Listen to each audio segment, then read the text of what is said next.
Avec Guy Birenbaum pour le web. Bonjour Guy. Bonjour tout le monde. Et au Nigeria, un homme a jeté un sort sur Facebook à un gouverneur de son pays. Oui, un moyen de communication moderne comme le réseau social Facebook n'est pas irréconciliable avec les traditions les plus ancestrales. J'ai effectivement découvert qu'au Nigeria, un homme est accusé d'avoir utilisé Facebook pour lancer un sort à un gouverneur du nord du pays.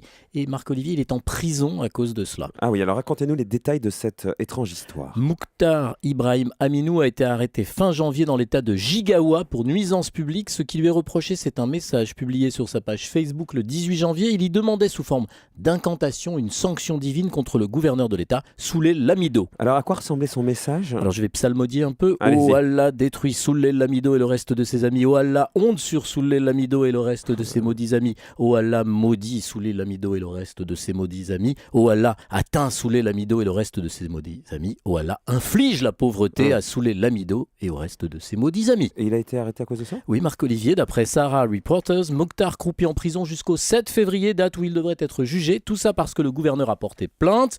Alors il ne faut pas oublier qu'au Nigeria, christianisme et islam voisinent avec l'animisme. Pour les animistes, les êtres vivants, mais aussi les éléments naturels comme les pierres ou même le vent ont une âme. Alors les sorts au Nigeria, certains y croient. Mais le gouverneur a vraiment eu peur d'être, envoûté ?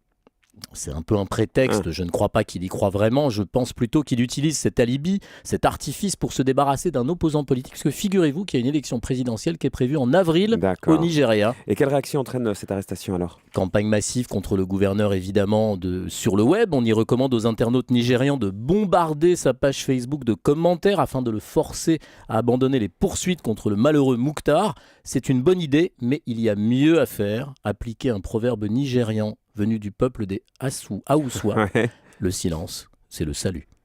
Bravo, merci Guy Birenbaum. Sauf à la radio. Ouais, ça, c'est sûr. C'est beau le silence à la radio. C'est beau, on va faire un petit silence.